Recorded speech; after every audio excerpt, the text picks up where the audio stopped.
తిరుమల తిరుపతి దేవస్థానం దర్శనం చేసుకోవడానికి మా ఫ్రెండ్స్తో పాటు వాళ్ళ తల్లిదండ్రులు సమర్పించుకొని భోజనం చేసడానికి మన మాదానిలంలో ఉన్న భోజనశాలకు పోయినాం.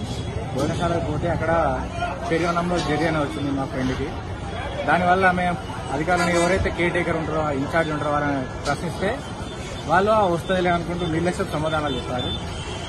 కానీ నేను తర్వాత ఈ వీడియోతో గట్టిగా మాట్లాడిన తర్వాత వాళ్ళ అధికారులు వచ్చి ఆయనకు చెవులు విని రావు, ఆయనకు సరిగా మాట్లాడడం రాదు అని చెప్పి మమ్మల్ని తప్పుదో పట్టిస్తున్నారు. ఇటువంటి విషయాలు గత ప్రభుత్వంలో జరిగిన విషయాలు మనకు తెలిసినాయి.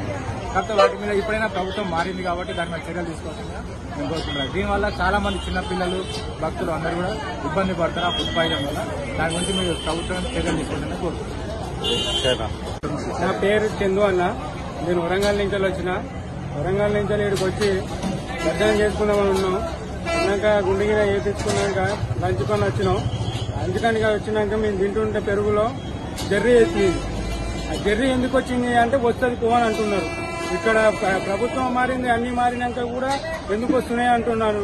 నేను గట్టిగా లేచి వీడియో తీసి నేను వీడియో ఓపెన్ చేసి చెప్పే వరకు తర్వాత అధికారులు వచ్చి అప్పుడు ఊకోండి సార్ ఆకులో వచ్చింది అది వచ్చింది అంటాను.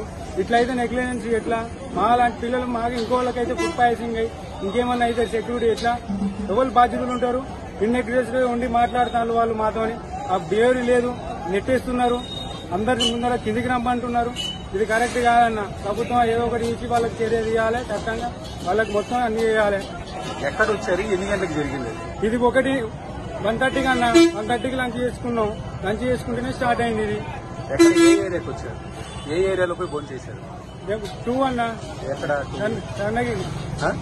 మాధవ నిలయంకి వచ్చి. ఏ ప్లేస్ లో? మాధవ 2లా.